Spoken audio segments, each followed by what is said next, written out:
A paz do Senhor Jesus, irmãos. Vamos abrir a palavra do Senhor no livro de 2 Reis, capítulo 19, versículo 14, que diz assim: Ezequias recebeu a carta das mãos do mensageiro e a leu. Então subiu ao templo do Senhor e estendeu-a perante o Senhor. Ezequias orou ao Senhor: Senhor, Deus de Israel, que reinas em teu trono entre os querubins, só tu és Deus sobre todos os reinos da terra. Tu criaste os céus e a terra. Dá ouvidos, Senhor, e vê. Ouve as palavras que Senaqueribe enviou para insultar o Deus vivo. É verdade, Senhor, que os reis assírios fizeram de todas essas nações e seus territórios um deserto. Atiraram os deuses delas no fogo e os destruíram, pois não eram deuses, eram apenas madeira e pedra moldadas por mãos humanas. Agora, Senhor, nosso Deus, salva-nos das mãos dele, para que todos os reinos da terra saibam que só tu, Senhor, és Deus. Somente até aqui, meus irmãos, por enquanto. No versículo 14 ao 19, aqui de 2 Reis, capítulo 19, a gente vê algo muito forte, muito lindo, que nós devemos tomar como exemplo em nossas vidas, meus irmãos. Que o que é? O rei Ezequias, no capítulo 18 aqui, vai narrar, os fatos de que o rei da Síria, o rei Senaqueribe, ele enviou o seu comandante com uma boa parte de seu exército a Jerusalém para afrontar e falar palavras de afronta, de ameaças, palavras horríveis contra o povo de Jerusalém e contra o rei Ezequias. Durante aqui o capítulo 18, a gente vai ver o comandante do rei da Síria falando coisas do tipo: o teu Deus está te enganando, ele não vai te socorrer, não permita que o teu Deus te iluda. Aí ele veio para amedrontar o povo também, de Jerusalém, e afrontando, apavorando ali também o povo de Jerusalém. Ele diz: não deixe que o rei Ezequias engane vocês, dizendo que o rei da Síria não vai tomar Jerusalém, dizendo que Deus vai livrá-los da mão de Senaqueribe, e muitas ameaças muito pesadas, ameaças de morte, afrontas e blasfêmias. E diante dessa situação, o que Ezequias vai fazer? Diante dessa situação, Ezequias ele vai pegar essa carta que ele recebeu, contendo essas ameaças, Eu vou ler aqui um pedacinho no capítulo 19, versículo 10. Versículo 10, Senaqueribe diz assim: Digam a Ezequias, rei de Judá, não deixe que o Deus no qual você confia te engane, dizendo: Jerusalém não cairá nas mãos do rei da Síria. Com certeza você ouviu o que os reis da Síria têm feito a todas as nações, como destruíram por completo. E você haveria de se livrar? Por acaso os deuses das nações que foram destruídas por meus antepassados as livraram? Os deuses de Gozã, Arã, Rezef e o povo de Éden, que estava em Telassar? Onde estão os reis de Ramate, os reis de Arpade, o rei da cidade de Sevarfaim, de Ena e de Ivá? Então, o rei Senaqueribe, aqui o rei da Síria, ele vai enviando essa carta de ameaça para Ezequias, dizendo: por acaso os deuses das outras nações que eu destruí livraram elas? Por acaso os deuses das outras nações que os meus pais destruíram livraram elas? Onde estão? E ele vai trazendo essa afronta ali. Só que, meus amados, o que Senaqueribe não sabia era que o Deus de Israel é um Deus vivo. O Deus a qual nós servimos não está morto. Nós servimos um Deus vivo. Nós servimos um Deus pleno e um Deus todo-poderoso, que ouve, vê e sabe todas as coisas. Então, diante dessa situação, Ezequias vai ter o melhor comportamento que qualquer pessoa poderia ter, meus amados. Ezequias pega essa carta contendo essas ameaças e sobe ao templo em Jerusalém, Por que ele subiu ao templo de Jerusalém? O templo de Jerusalém né, na cultura aqui, simboliza o local onde a presença de Deus habita, né? Então simbolizava aqui o local onde a presença de Deus estava. Então Ezequias ele foi buscar a presença de Deus, né? Mas hoje, após o sacrifício de Jesus Cristo, aonde nós clamarmos, né, a presença de Deus se manifesta, seja na nossa casa, seja na igreja, seja no trabalho, seja no nosso quarto, seja na nossa sala.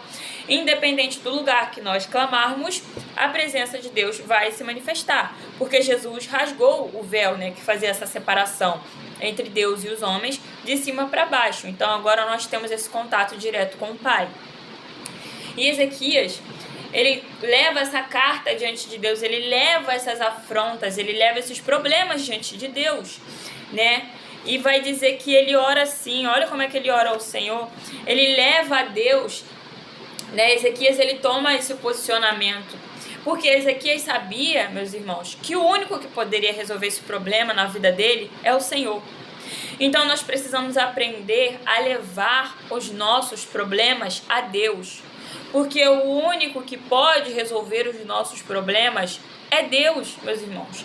Não adianta a gente querer levar os nossos problemas para fulano. Não adianta a gente querer levar os nossos problemas para ciclano. Não adianta a gente querer levar os nossos problemas para as pessoas que não têm poder para resolver.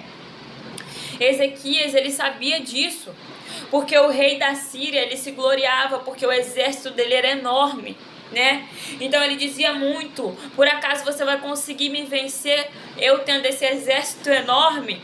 Por acaso você está confiando no rei do Egito? Você está achando que Faraó vai te ajudar nessa batalha? Não, meus amados, Ezequias estava confiando no poder do Senhor, porque Ezequias sabia, aleluia, que o Senhor, ele tem poder para resolver qualquer situação e qualquer problema, independente de qual seja.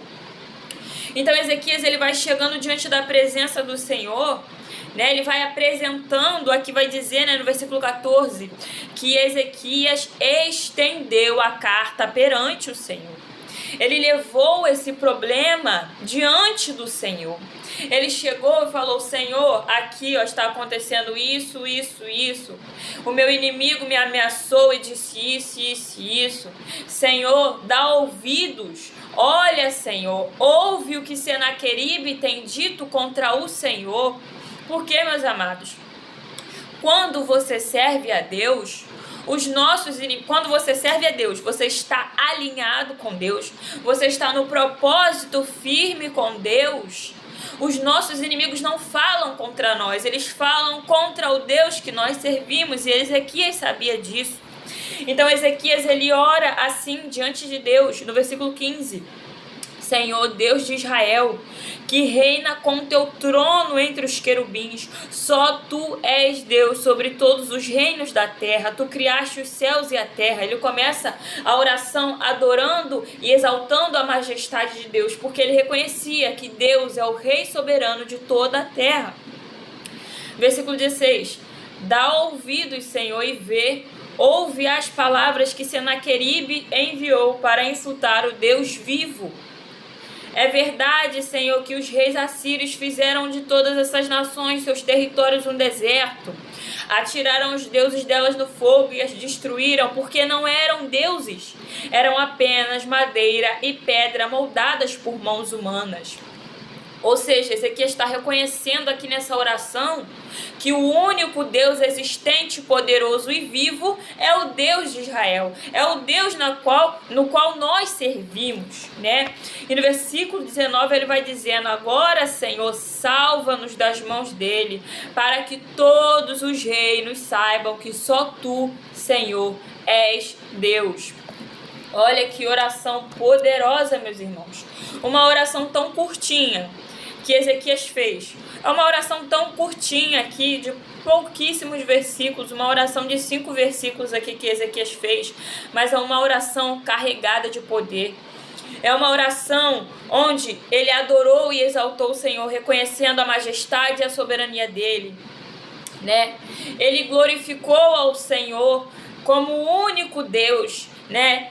Como Deus sendo o único e verdadeiro Deus, e os outros deuses não passam de invenções feitas por mãos humanas, né? E ele suplicou o socorro do Senhor e pediu para que o Senhor mostrasse que somente Ele é o único Deus e o único Senhor que existe. Olha que oração poderosa, meus irmãos. Que oração poderosa.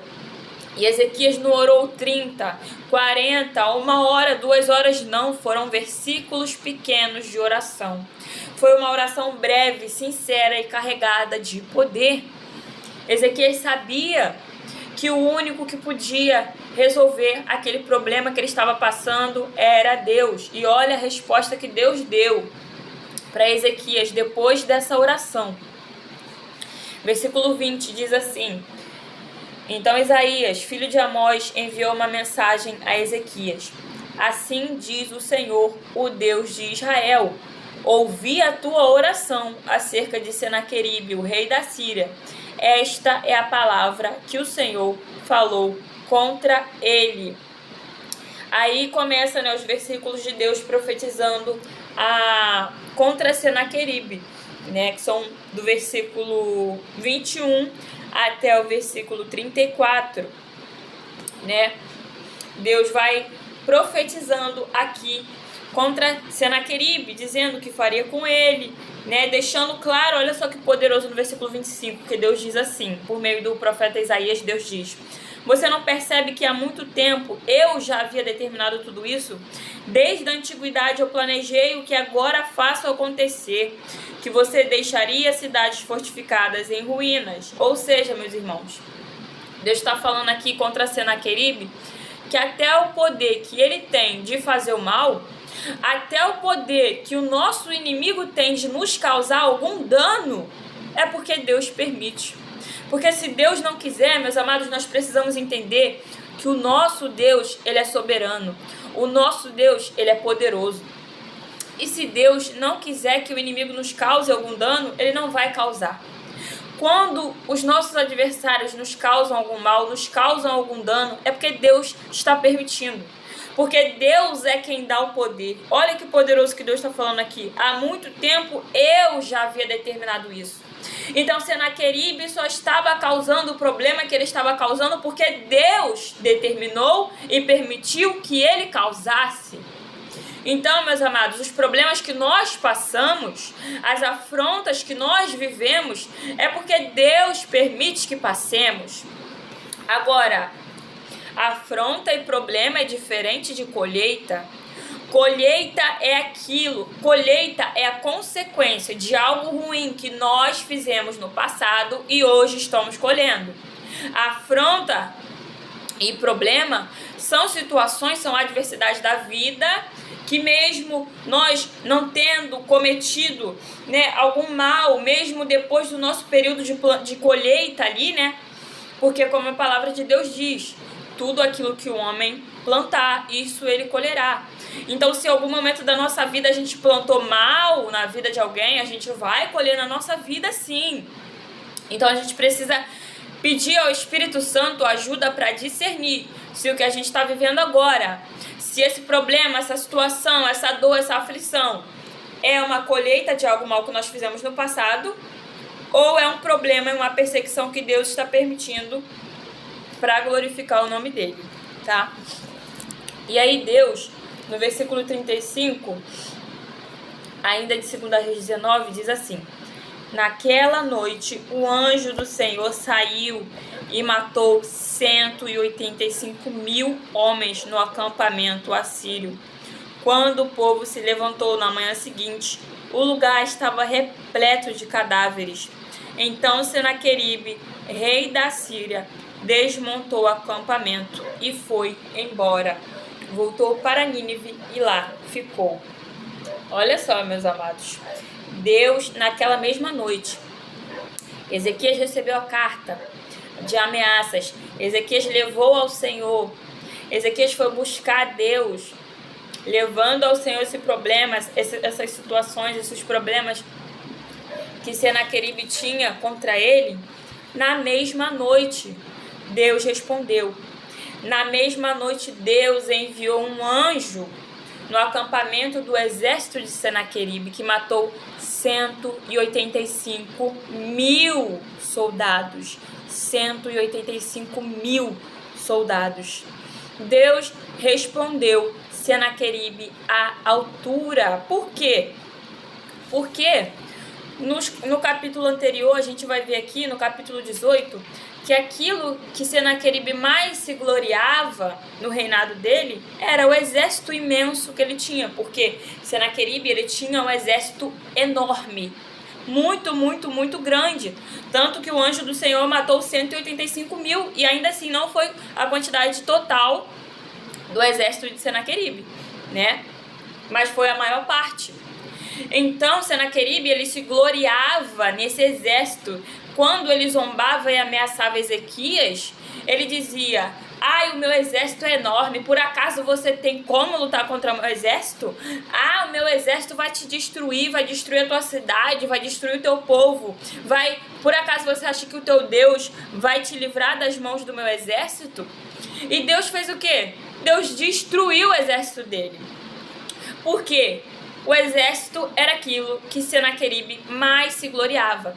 Então Deus, meus amados, quando Deus responde uma afronta, quando Deus responde uma ameaça de um servo seu, de uma serva sua, Deus vai tocando ali naquilo que a pessoa mais confia, naquilo que a pessoa mais se gloria. Por quê? Para que aquela pessoa saiba, tenha certeza absoluta de que foi Deus que fez. Porque somente Deus pode tocar naquilo que certas pessoas se gloriam com tanto poder. Então, meus irmãos, nós precisamos seguir, aprender esse belo exemplo de Ezequias. Levar ao Senhor os nossos problemas, né? Aqui em Salmo 34, diz assim, Davi vai dizer assim: bendirei o Senhor o tempo todo, os meus lábios sempre te louvarão. Minha alma se gloriará no Senhor. Ouçam os oprimidos e se alegrem. Proclamem a grandeza do Senhor comigo. Juntos exaltemos o seu nome. Busquei o Senhor e ele me respondeu. Livrou-me de todos os meus temores. No versículo 6 diz assim: esse pobre homem clamou e o Senhor o ouviu e o libertou de todas as suas tribulações. Aqui nós vemos, né, nesse Salmo de número 34, Davi louvar e bendizer o nome do Senhor. Depois de Deus, né, dar o livramento para ele diante de Abimeleque, que queria matar ele. Né, aquela passagem onde Davi se finge de louco diante de Abimeleque e Abimeleque o expulsa ali, né? Então Deus deu um livramento muito grande para Davi ali, tanto que no versículo 6, Davi diz: esse pobre homem clamou e o Senhor me libertou de todas as tribulações. Então Davi, ele também sabia que o único que pode resolver os nossos problemas, o único que pode solucionar, né, aquilo que nós vivemos é o Senhor. Então, meus irmãos, que nós possamos levar os nossos problemas para o Senhor, independente de qual seja. Pode parecer o problema mais impossível de resolver, Deus tem poder para resolver, tá? Então, eleve os seus problemas ao Senhor.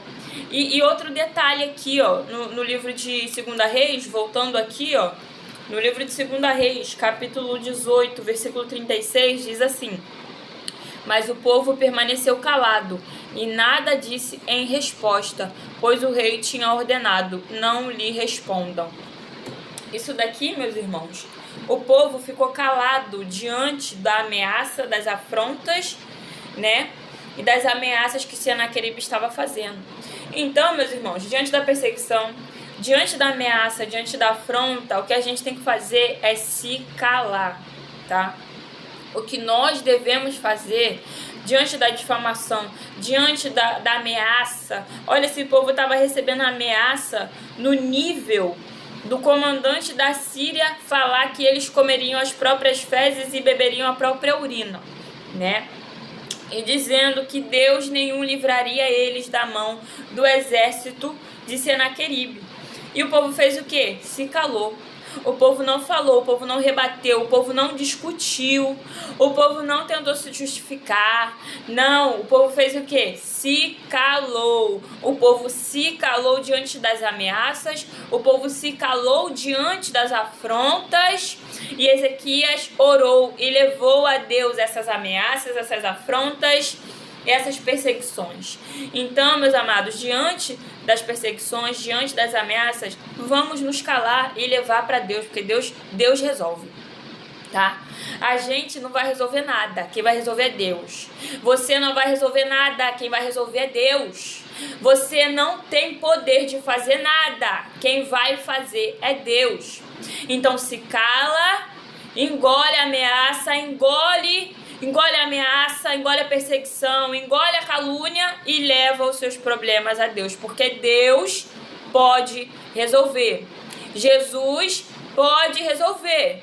Jesus é o nosso advogado fiel. Ele disse que estaria por nós, intercedendo, nos defendendo, lutando por nós. Então leve os seus problemas para quem pode resolver. Amém? Que Deus abençoe vocês. Aos que conhecem Jesus, se fortaleçam em espírito, e aos que não conhecem, Jesus te espera. Amém?